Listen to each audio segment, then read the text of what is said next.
Bonjour à tous et bienvenue à chacun. Cécile va arriver bientôt, m- mais déjà nous avons avec vous le docteur Salvador Tomasini.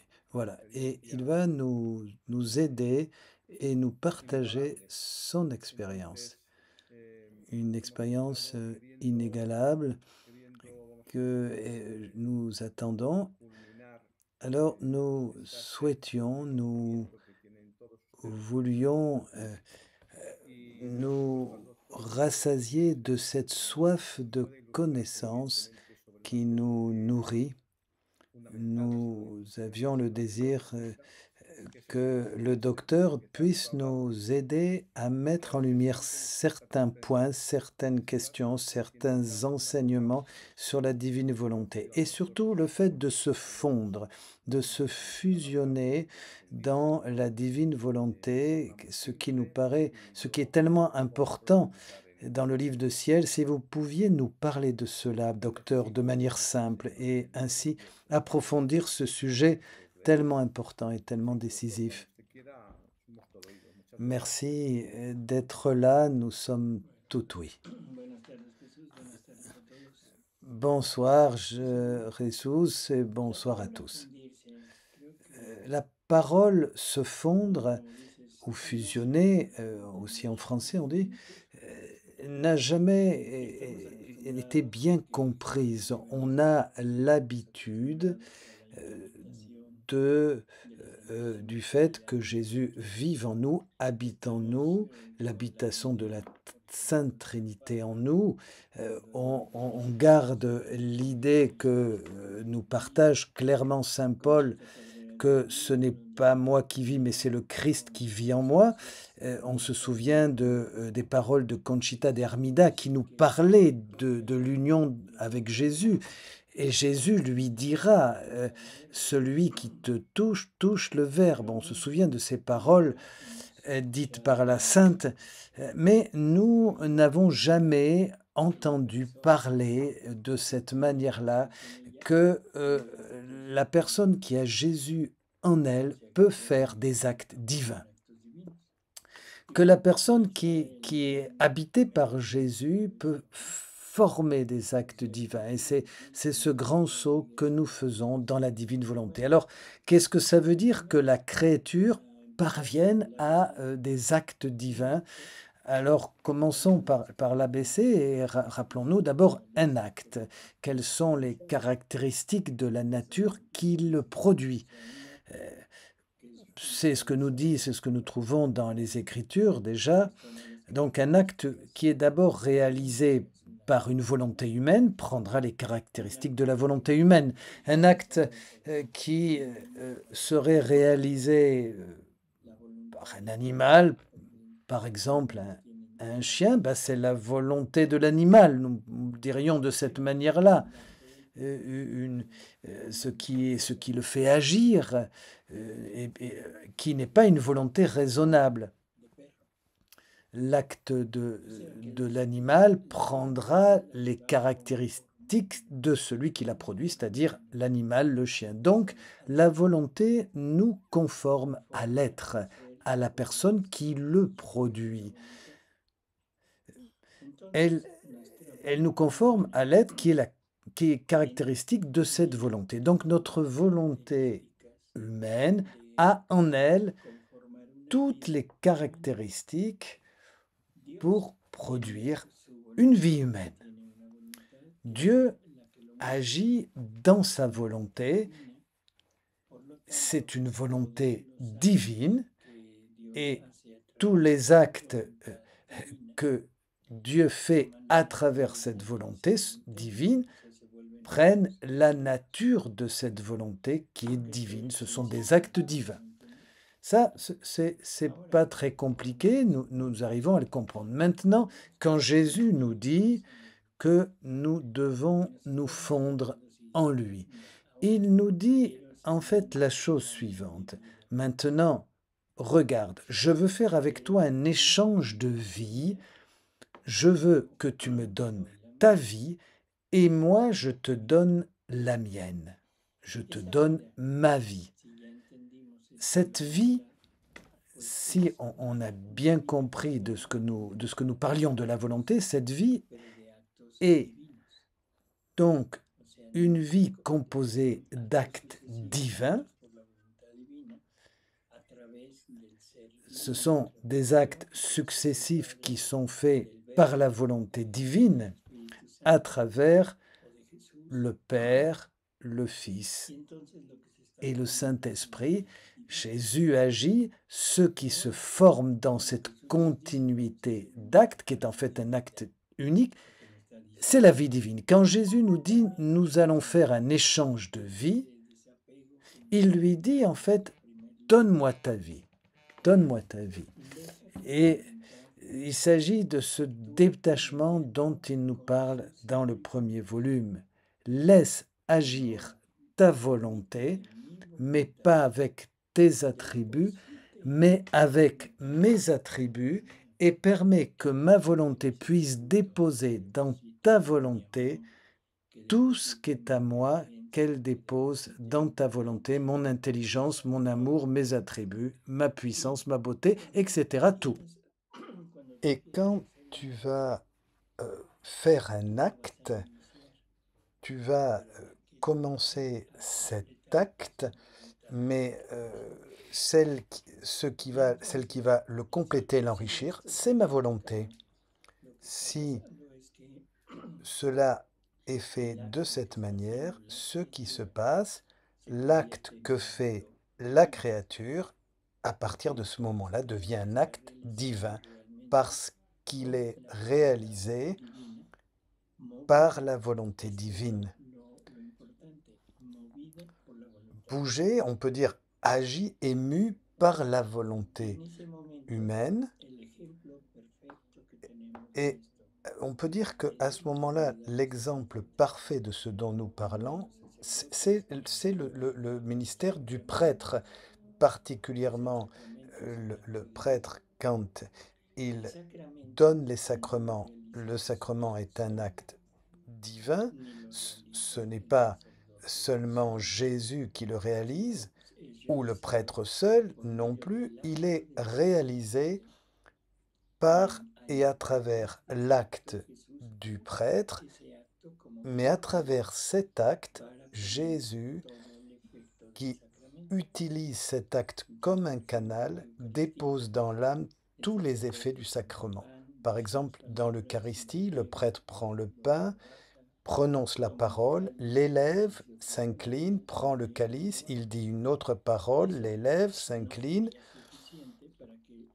et ça ne serait pas suffisant en soi, ces gestes et ces paroles, pour que le pain et le vin soient transsubstantiés en corps et en sang et en divinité du Christ. Mais à travers cet acte, l'acte divin va être en train, va courir, va produire la transsubstantation. Et cet acte est donc un acte de Jésus et de la créature.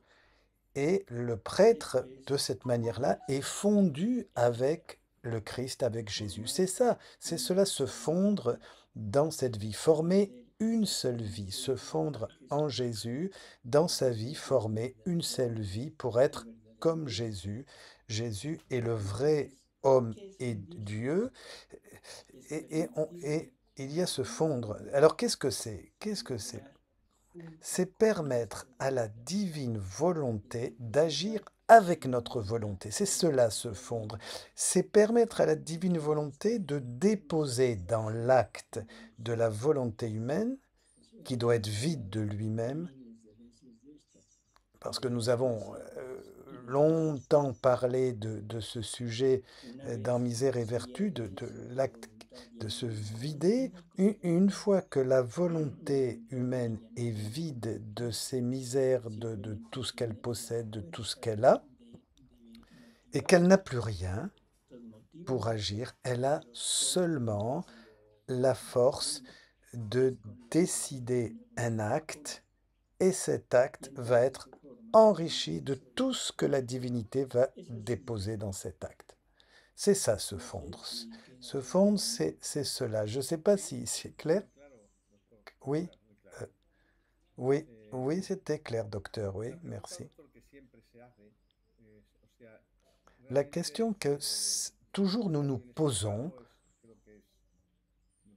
et vous l'avez assez bien expliqué, très bien expliqué, oui, c'est compréhensible, mais là où nous nous interrogeons souvent, nous nous posons cette question quand on commence, et même aussi ceux qui sont sur la fin aussi, et c'est ce mot que vous avez dit 1000 fois, mais comment dois-je faire? Comment dois-je m'y prendre? Comment? Comment? La réponse est aussi également simple et très difficile aussi à comprendre. Bref, parce que premièrement, et comme point principal, il faut savoir que existe la divine volonté. Première chose, nous le savons. Ensuite, savoir que Dieu désire nous la donner. Pas de problème non plus pour cela. Jésus veut nous doter de sa volonté. Il veut nous faire part de sa nature divine, de tout ce qui est à lui. Et ça, c'est pas simplement à travers les écrits de Louisa, c'est notre doctrine chrétienne. Euh, donc, je veux en parler pour bien dire qu'on ne parle pas de quelque chose d'extraordinaire en dehors de la tradition de l'écriture et du catéchisme. Nous ne sommes pas en train de parler d'une hérésie, nous ne sommes pas une secte, nous parlons de la doctrine de l'Église catholique. Nous savons qu'il y a une volonté divine, nous savons que Dieu veut nous la donner, la communiquer, mais ce que nous ne savions pas, c'est le comment pouvoir obtenir cette volonté divine. On sait que Dieu veut nous la donner, donc si Dieu veut la communiquer, je peux la recevoir, et c'est pas compliqué, mais ce que nous ne savions pas, c'est comment. Comment et qu'est-ce que je dois faire? Alors, Jésus, dès le début du livre, des écrits du livre du ciel, va dire à Louisa, abandonne-toi. Qu'est-ce que ça veut dire s'abandonner? Abandonne-toi. Arrêtez, ça veut dire arrêter de me battre entre ma volonté et la volonté de Dieu. Plus de bataille. Oui, c'est un peu ça. Ne plus vouloir agir par moi-même, ne renoncer, ne pas chercher à résoudre les problèmes par moi-même seulement, euh, mais le laisser vraiment à Dieu. Je suis là comme tu veux, où tu veux, quand tu veux, comme tu veux. C'est cela, s'abandonner. Quand la personne demande comment, alors comment s'y prendre, comment il faut faire? Abandonne-toi, abandonne-toi. Comment je dois faire? Abandonne-toi. Oui, d'accord, mais bon, d'accord, mais alors comment commencer? Abandonne-toi. Bon, c'est pour ça que je dis que la réponse est simple, très simple, c'est vrai, mais on est quand même assez habitué, très habitué, je dirais, à ce que tout ce que nous faisons doit partir de notre volonté. Nous sommes des protagonistes de ce que nous voulons faire. Nous ne savons pas faire en dehors de notre volonté qui dirige tout. C'est la base. Comment faire quelque chose sans le faire par nous-mêmes? Qu'est-ce que ça veut dire? Qu'est-ce qu'il a dit? Qu'est-ce que vous dites? Non, non. Comment faire quelque chose sans le faire? Non, c'est un gros travail pour nous de comprendre et d'assimiler cela. Alors, vient la deuxième réponse. Ce n'est pas quelque chose que l'on obtient par nos propres forces. L'abandon est un don que Dieu veut nous donner dans la mesure où il veut nous remplir de ses connaissances et nous nous remplissons de Jésus, de ses connaissances, nous nous immergeons en lui peu à peu et il va te donner tout ce qui est nécessaire pour arriver et parvenir à cet abandon total. Alors, quelle est, encore une fois, la base, le début, le commencement de cela? La connaissance. Les connaissances divines, nous en avons parlé souvent, c'est le chemin pour arriver à la divine volonté. La connaissance va nous amener à la confiance et la confiance va m'amener à l'amour. Et l'amour sera la seule chose qui va vraiment nous transformer en Dieu. Docteur, je voudrais vous demander justement sur ce que vous dites. Vous mentionnez là, hier, j'étais avec des gens sur une réflexion sur l'Évangile et une personne disait que nous sommes une secte, que nous étions une secte, nous qui cherchons la divine volonté, que nous sommes des gnostiques, de la gnose, et que nous nous basions sur la connaissance, et que de fait, nous étions en train de distorsionner les enseignements de l'Église et du magistère de l'Église. Euh, voilà, alors je voudrais vous demander ça parce que Louisa est née dans l'Église catholique, elle a été suivie, accompagnée par les prêtres, ses œuvres ont été reconnues par l'Église, il y a cette imprimature, Saint Hannibal de Francia, qui est canonisé saint, était son confesseur et qui a approuvé ses écrits. Bref, tout a été reçu, accueilli par le Vatican, ainsi que actuellement son procès de canonisation, toujours en cours. Alors, bon, je voudrais, docteur, toucher cette, cette question et faire ce saut entre la connaissance et l'action. Voilà, parce que les œuvres, la foi, la connaissance, c'est vrai qu'il faut prêcher ces connaissances que sont les œuvres de Louisa, et cela nous conduit à agir, à l'action. Qu'est-ce que vous pouvez nous dire sur ces choses? L'action. Eh bien, l'action ici, c'est l'abandon.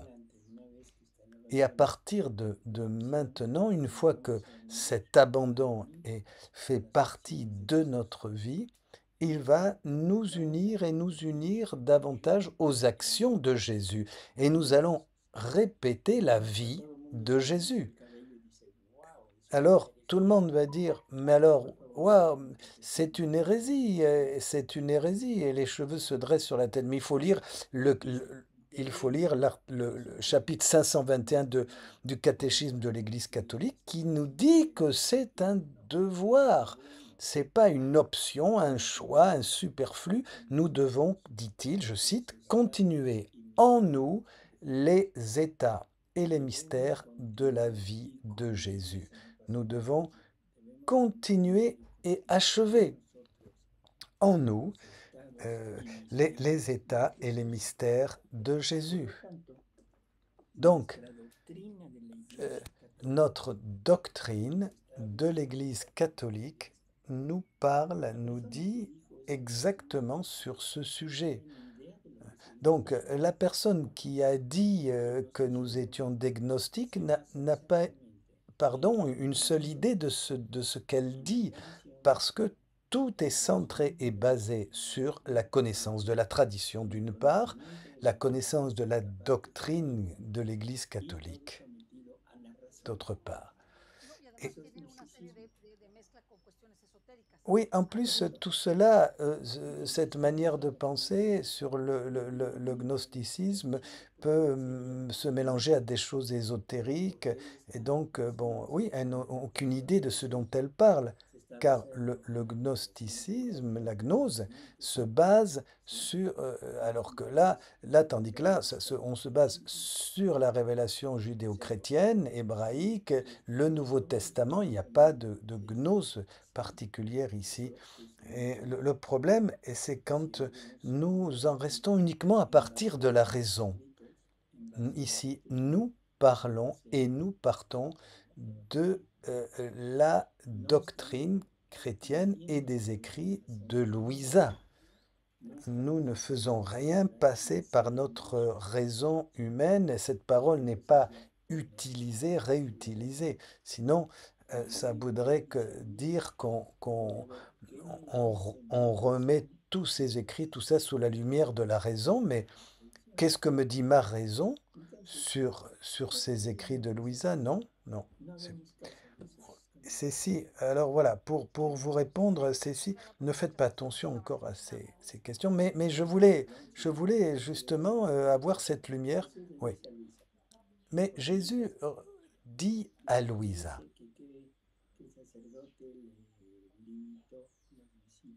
il lui dit que le prêtre lui avait limité les visites des personnes parce qu'il y avait beaucoup de blablabla, beaucoup de paroles. Donc, je dirais que quand il y a beaucoup de blablabla, il faut laisser parler et que ces personnes disent ce qu'elles veulent, mais sinon nous entrons dans des discussions avec des personnes euh, qui n'ont pas la plus petite connaissance sur le sujet et ne souhaitent pas, ne veulent pas raisonner comme nous. Donc ne faites pas attention à ces personnes. Oui, mais c'est pas que j'ai pas fait attention, mais j'ai retenu la question pour pouvoir la partager avec vous, docteur. Si, No, oui. no, diga, diga. Diga, diga. Vas-y, vas-y, mais dis-nous, dis-nous. Oui. euh, No, más que preguntar, iba un poco a contextualizar cómo esta teoría pues es conocida, está muy bien explicada, es clara, es notoriamente Oui, clara mais por la c'est très Iglesia, clair ¿no? tout ce que vous nous avez dit et nous le comprenons assez bien. Se fondre dans la divine volonté, il faut Al s'abandonner final, pues pour ya que sea ma volonté práctico dépouillée et vide de tout puisse y s'enrichir de la ponerlo en divine práctica, volonté, que es lo que todos par les intentamos hacer, attributs de ¿no? la divine Con ese volonté. paso Mais del comment conocimiento mettre a la ça en experimentación, que es pratique algo que et estábamos passer comentando de antes. la connaissance à l'expérience? Qu'est-ce que vous Completar pourriez nous ese dire? conocimiento ahora Et con à la el fois pour experimentar. Y llevado compléter a ese punto, experimentar, maintenant et puis a veces expérimenter. confundimos pues ese abandono en Parce pasividad, que como es esto, ¿verdad? on, Lo que nuestra postura es parfois como si hacer on lo que hacíamos, confond solo que cette cambiando la intención expérience avec y une la voluntad de forme de Dios. passivité. Et maintenant, encore plus important, euh, euh, autre chose, c'est que on est très habitué aujourd'hui aux œuvres extérieures, c'est-à-dire à ce qui se voit, alors que ici, dans la divine volonté, rien ne se voit. On voit la vie normale d'une personne qui agit, pose des actes, qui travaille, ce que nous faisons tous les jours, l'agir de tous les jours. Alors que à l'intérieur, chacun refait les actes et cette personne refait les actes de toute l'humanité, redonne au Père l'honneur, la gloire qui lui aurait été due, et donne à Jésus toutes les réparations qu'il demande. C'est fou, c'est inimaginable tout ce que la divine volonté fait dans ses actes quand une créature est disponible et disposée à le vivre et à le faire, mais on ne le voit pas. On ne le voit pas. Non, ce n'est pas une œuvre de fonder une communauté, un ordre ou de grandes prédications et générer de grandes conversions ou faire de grands miracles. Non. Hein. Et il faut bien comprendre que le plus grand miracle, c'est de donner vie à Jésus. Regardez la Vierge Marie, elle n'a rien fait. Elle n'a fait aucun miracle extérieur qui se sont vus, mais elle a donné vie à Jésus. Voilà, c'est cela le plus grand miracle. Elle a donné vie à Jésus. Et Jésus a pu naître, et Jésus a pu naître. Les gens sont habitués à l'extérieur, aux choses qui se voient, alors que nous, dans la divine volonté, l'extérieur, ce qu'on voit, c'est notre vie de tous les jours avec ses actes, mais la partie spirituelle continue son travail, et un travail immense, parce que justement nous répétons la vie de Jésus. Et je crois que cela est suffisant.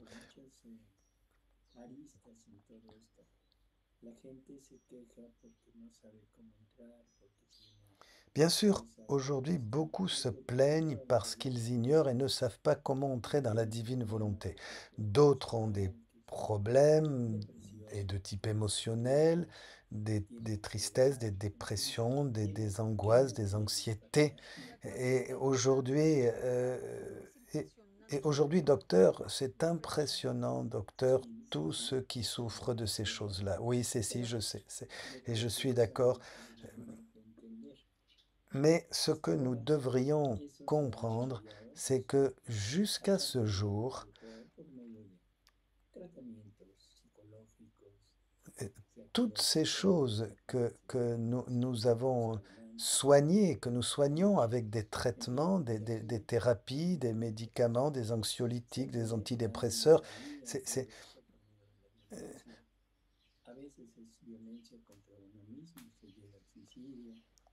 eh bien, avec tout cela, il y a aussi une grande violence sur nous-mêmes, qui même parfois va au suicide dans ses souffrances. Et c'est très triste, c'est vrai, parce que l'être humain se retrouve aujourd'hui euh, assujetti à des forces à la fois psychologiques et spirituelles et, et, et- et parfois aussi, dans certains cas, des forces démoniaques qui provoquent aussi des obsessions, des influences. Et il faut le dire aussi, parfois tout ce que le démon va chercher à faire contre l'être humain, même s'il ne peut pas le posséder en soi. C'est parce que à partir du moment, sauf si la personne se livre continuellement, totalement à Satan. Ça, c'est autre chose. Mais donc pour cette raison, on a recours, et heureusement, à l'action de l'Église, aux prières de l'Église, à la libération, aux exorcismes de la tradition de l'écrit. Et tout cela, alors dans la divine volonté, tout cela, on n'a pas besoin d'avoir recours à cela parce que nous risquons de sortir de la divine volonté. Parce que nous avons recours à quelque chose qui est humain et nous risquons de mélanger ce qui est antérieur à ce que Jésus nous a donné, ce qu'il nous donne et ce qu'il désire. Et Jésus le dit clairement, sans plus de développement. Il dit, quand une âme connaît la divine volonté, quand réellement elle vit, elle veut vivre dans la divine volonté, et qu'elle a le goût de vivre, et même si elle est chargée de péchés, de mille choses, de défauts de sa nature, tout ce que vous voudrez, il nous dit que quand l'âme, la créature veut, désire, se décide à vivre dans la divine volonté, à partir de ce moment-là, lui, il lave l'âme, il la purifie totalement et il la libère de tout, de toutes ses tâches, de tout son passé, de sa nature blessée. sino lo interior. Ya está aquí el doctor, así que estamos Nous diciéndole avons partagé diciéndole a quelques las passages du personas que nos livre du siguen, ciel le libro sur les ce escribo algunos thème de los justement párrafos de que se se quieren fondre. refundirse euh, para que lo puedan ellos et, seguir en el libro et de siglos. pour que l'on puisse continuer à approfondir ce thème. Quand Louisa dit comment elles se font, c'est dans le livre 17, et elle voit justement une petite fille qui sort de son intérieur, etc. Y decíamos, doctor, que claro, usted ha explicado cómo, qué es fundirse, Oui, bien sûr, docteur, cómo vous avez fundirse, expliqué ce pero qu'est se claro, fondre, se si fusionner no dans la volonté, conocemos qué comment se produce faire. cuando nos fundimos, no podemos obtener Mais si on ne aquello. sait pas ce qui se passe Si le damos gloria a Dios, sin quand nous embargo, nous no fondons dans estamos, la divine digamos, volonté, obteniendo el mérito porque desconocemos, ¿no, doctor? ¿No es así?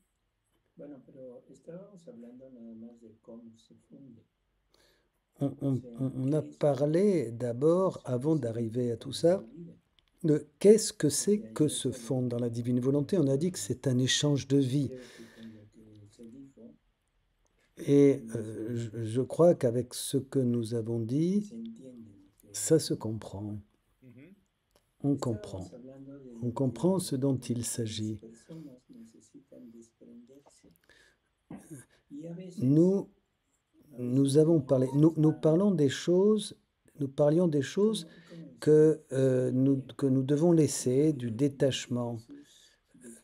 Et parfois, nous avons cette idée que nous ne pouvons pas nous fondre dans la divine volonté tant que nous ne sommes pas libres de nos problèmes, de nos oppressions, de nos inquiétudes et de tout ce qui nous gêne, mes peurs, mes anxiétés, mille choses que nous avons. Et ce qu'il faut particulièrement comprendre, c'est que Jésus, quand Jésus nous dit que quand l'âme est disposée à unir son acte, sa volonté avec la sienne, il s'occupe de guérir l'âme. C'est lui qui va enlever, libérer de toutes les oppressions, de les angoisses, les tristesses et toutes les influences négatives. Il l'entoure l'âme et il la protège. Donc, pas besoin de guérison particulière et je dirais de prière particulière pour cela. Et il n'y a besoin de rien, simplement connaître et vouloir. Et Jésus se chargera de tout, comme c'est écrit dans le livre du ciel. Si je cherche à faire comme avant, j'ai recours à la partie humaine et la partie humaine me fait sortir de la divine volonté parce que sa volonté, sa divine volonté ne tolère pas, dit Jésus, un atome d'acte humain. Donc toutes ces inquiétudes, ces peurs, ces doutes que nous avons sont produites, sont la conséquence de notre anxiété. Comment je vais faire pour me fondre, etc., etc. Je suis ou je ne suis pas dans la divine volonté. Comment je vais savoir si mes actes sont des actes faits dans la divine volonté, qu'ils sont dans la volonté de Dieu ou pas? Toutes ces inquiétudes, tout ça c'est le produit de ma volonté humaine.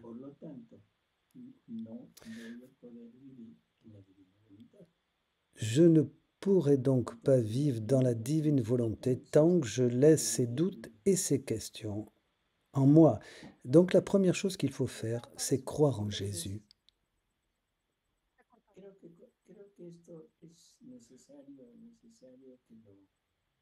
Je crois qu'il est nécessaire de savoir cela et de croire. Il faut croire. Oui. On est on marche sur un fil. Le chemin est très étroit, non? Et donc c'est difficile pour nous de décider à partir de quand vous dites que cet abandon est un don du Seigneur, c'est difficile de voir avec ce processus de nous détacher, de nous mortifier, d'être libre et de donner vie à la divine volonté dans nos actes. Il faut reconnaître, oui, il y a on est beaucoup à commencer et au début, dans ma propre expérience, quand une personne n'a pas encore conscience de cette vie dans la divine volonté, elle n'a pas une conscience réelle, ferme, d'être dans la divine volonté. Une personne qui a ses inquiétudes et qui vit ses problèmes de tous les jours, d'angoisse, de tristesse, des choses du passé, ou ses peurs du futur, ces attaques du démon même aussi. Dans ce temps-là, si on n'a pas encore la connaissance de la divine volonté, cette expérience de vivre dans la divine volonté, C'est pas recommandable d'avoir recours à ces choses-là, la guérison, comme elle est pratiquée traditionnellement dans l'Église? Sí. C'est une question, oui. Du point de vue humain, c'est très, très, très utile. Mais ici, il y a une intersection qu'il faut bien voir. Je veux la sainteté humaine, c'est très bien. On a besoin de toutes ces pratiques, la guérison, la libération, etc., pour récupérer une stabilité. Mais si j'utilise ces choses, si j'utilise toutes ces choses pour ou comme un moyen pour entrer dans la divine volonté, c'est là où il y a l'erreur. Nous avons parlé, et Jésus le dit très clairement, que les vrais enseignements pour arriver à vivre dans la divine volonté viendront de Louisa. Ils viendront d'elle, de Louisa. Donc si les vrais enseignements viennent de Louisa à travers le livre du ciel, tout ce que nous disons, eh bien, doit se trouver dans le livre du ciel. Dites-moi où vous avez trouvé la libération, ces prières de guérison, etc. Dans le livre du ciel? Nulle part. Nulle part. Mais, oui, mais quand l'âme se décide d'entrer dans la divine volonté, Jésus guérit, il fait tout le travail. Il faut avoir la disposition, non? Oui, la disposition. Tu dois savoir, dit Jésus, que l'acte le plus grand, le plus solennel, le plus héroïque, c'est vivre dans ma volonté et agir dans mon vouloir, se fondre dans mon vouloir, agir dans ma volonté. Aucun ne peut égaler cet acte, dit Jésus. Quand l'âme se décide pour lui donner l'honneur d'être avec moi dans mon vouloir, dans cet acte où les deux vouloirs se fondent pour être l'un dans l'autre et ne faire plus qu'un, si elle est sale, je la nettoie, je la purifie. Si les épines de la nature humaine sont là, je les détruis. S'il y a un clou qui la transperce, c'est-à-dire le péché, je le pulvérise, parce que rien ne peut entrer d'humain dans ma volonté. C'est le 25 juillet 1917, tome 12. Ainsi, tous mes attributs la remplissent et changent sa faiblesse en force, l'ignorance en sagesse, la misère en richesse, et ainsi tout le reste. Donc, vous voyez que, par contre, dans les autres actes, il y a toujours quelque chose d'humain. Mais là, dit le texte, elle est dépouillée de tout ce qui est à elle et moi je la remplis de tout ce qui est à moi. Dans une autre lecture, Jésus dit, quand l'âme veut vraiment faire ma volonté, le tour est joué. Oh là là, c'est si facile que ça. Oui. Tu sais qu'elle existe, tu sais qu'il veut la donner, tu sais que toi tu peux la recevoir, tu veux la recevoir, le tour est joué. Voilà ce que dit Jésus. Tu as des peurs, des angoisses, des fragilités, tu es déprimé, peu importe, mais tu sais, tu veux, tu aimes, tu sens que c'est pour toi, c'est fait. Tu la veux, c'est pour toi. Si c'est fait, on n'a plus besoin de rien. Maintenant, qu'est-ce qui se passe? C'est Jésus, donc, qui va tout accomplir, tout faire, consoler, guérir, purifier, pour laisser l'âme totalement dépouillée pour vivre dans la divine volonté. Si vivre dans la divine volonté, c'est enlever tout ce qui est à nous, alors Jésus va m'enlever tout ce qui est à moi. et il va enlever également mes angoisses, mes peurs, mes anxiétés, etc.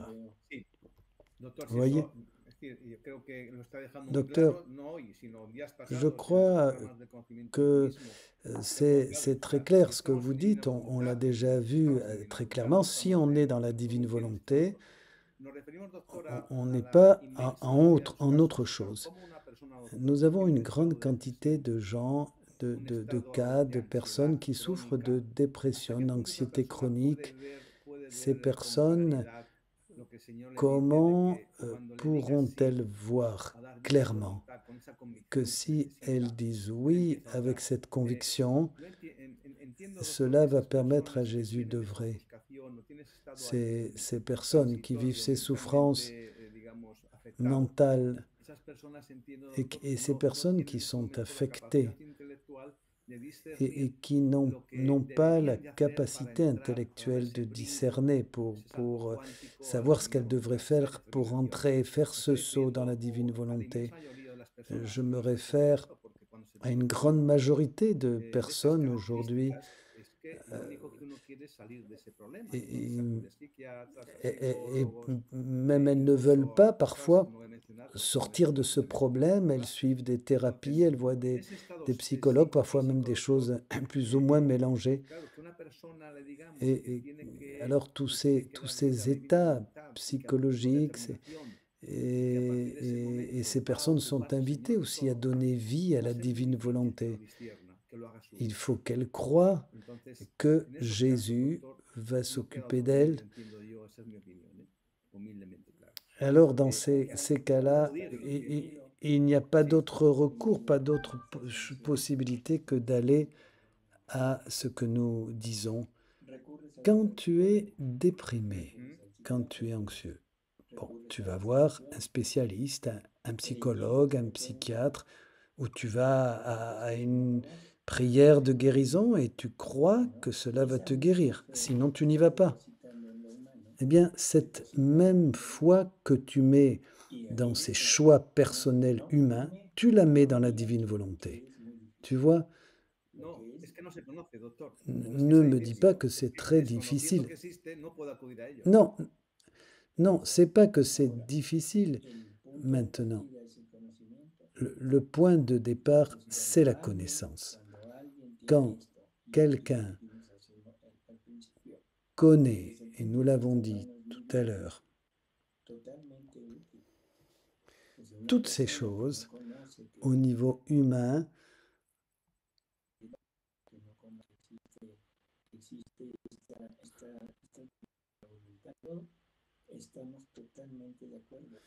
une personne qui ne connaît pas la divine volonté, je suis tout à fait d'accord, bien sûr, qu'elle aille chercher toutes ces choses qui vont l'aider.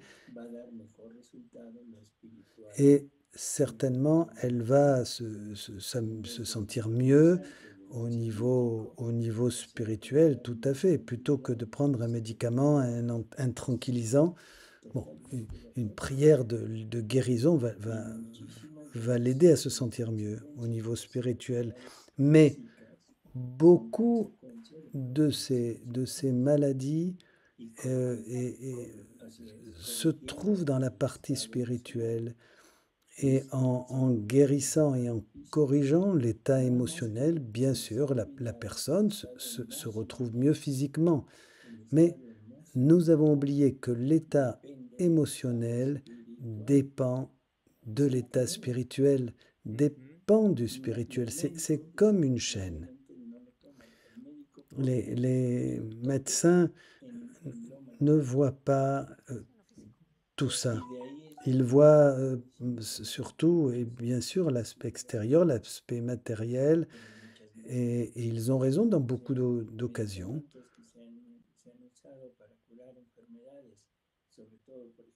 Il y a des médicaments qui sont utilisés pour guérir, soigner, et par exemple les maladies digestives, et qui ne sont pas dues à des causes physiques, mais à des causes émotionnelles. Par exemple, quelquefois, il y a des petits résultats, mais c'est pas vraiment satisfaisant. Donc, la thérapie spirituelle, oui, elle est bonne, bien sûr. Mais attention, nous parlons de la volonté humaine. Gracias a Dios, no. De quoi tu es déprimé? Gracias a Dios, no. On voit tout de suite que tu es déprimé. Tu es déprimé, tu es angoissé, tu as des crises de panique, tu as mille choses. Tu sais qu'existe la divine volonté. Bon, tu peux choisir une thérapie, un psychologue, un neurologue, tu peux aller voir le prêtre ou la divine volonté Jésus. Jésus le dit très clairement, la cause de tous les maux humains, c'est l'absence de Dieu. Donc si ça, c'est la cause, si la cause, c'est l'absence de Dieu, à partir de ce moment, quelle est la solution? Dieu, la présence de Dieu en nous. Docteur, alors donc, même les maladies physiques devraient disparaître. Oui, ça sera le résultat du royaume, du règne. Jésus dit clairement que quand le règne sera établi, et il parle de toutes les merveilles que nous vivrons, que nous partagerons, ces merveilles que nous allons vivre. Mais il dit aussi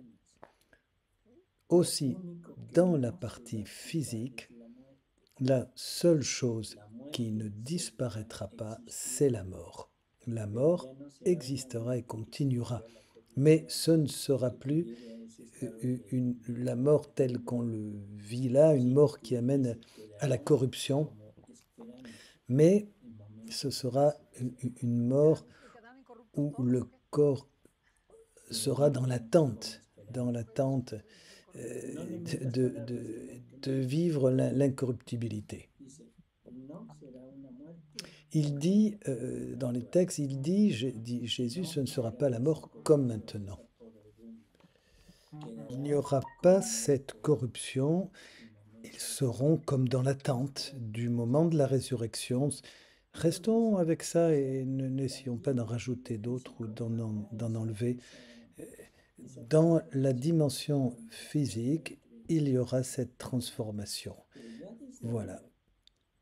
Mais déjà, dès maintenant, une personne qui vit dans la divine volonté, une personne qui vit ainsi a infiniment plus de capacités émotionnelles, spirituelles qu'une personne qui ne vit pas dans la divine volonté, qui est en dehors. Et cela nous amènera à faire l'expérience de tout ce que Jésus veut nous donner, et particulièrement sa vie. On le dit comme ainsi assez rapidement, mais la vie dans la divine volonté est un échange de vie.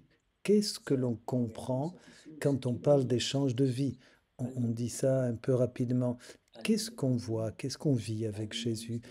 On voit quelqu'un, vous voyez quelqu'un d'austère, quelqu'un de déprimé, quelqu'un qui est stressé, ou comment voyez-vous Jésus? Quelqu'un qui désire absolument se remplir de choses matérielles, qui cherche à avoir de la compassion, qui réagit devant ses ennemis ou qui se met contre les autres pour défendre sa cause. Non, non.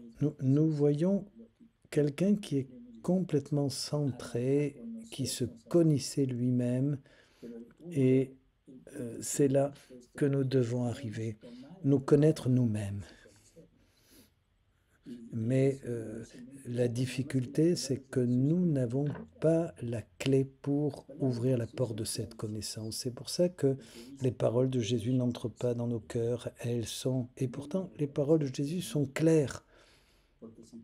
Quand tu voudras te reconnaître, Jésus dit, viens te reconnaître en moi, parce que en dehors de moi, tu vas te tromper. Alors, la question est, pourquoi je ne veux pas me reconnaître en Jésus? Parce que ça ne me convient pas. Parce que cette angoisse, cette dépression, cette peur, toutes ces choses que je vis et que j'ai, c'est moi qui gagne. Le gain revient à la personne parce que d'une certaine manière, j'appelle les autres, j'ai besoin qu'on me regarde, je cherche qu'on s'occupe de moi, qu'on soit autour de moi, mon pauvre, mon ami. Voilà. Donc j'ai un besoin d'amour humain et je ne peux pas recevoir l'amour divin alors que l'amour divin me comblerait infiniment plus. Toutes ces choses disparaîtraient. Quand la personne se met dans la divine volonté, docteur, le diable l'attaque. Euh, est-ce que c'est une attaque extérieure? Extérieurement, oui. Regardons Jésus. Il peut nous attaquer, bien sûr, extérieurement. Il peut nous attaquer de toute manière. Oui, l'adversaire, le démon, peut nous attaquer par l'extérieur. Il va profiter de tous ceux et celles qui se laissent influencer et, et rendre la vie impossible à vivre. Ça, ce sont les attaques extérieures du démon. Est-ce qu'il peut pousser la personne pour qu'elle tombe? Et tu me poses des questions difficiles. Mais moi c'est la question que je me pose, c'est les questions difficiles. Les gens me posent des questions aussi, comme ça. D'une manière générale, oui. Je ne vois pas comment l'adversaire peut pousser la personne, puisqu'il n'a pas de matière d'une manière générale. Espíritu puro. C'est un pur esprit.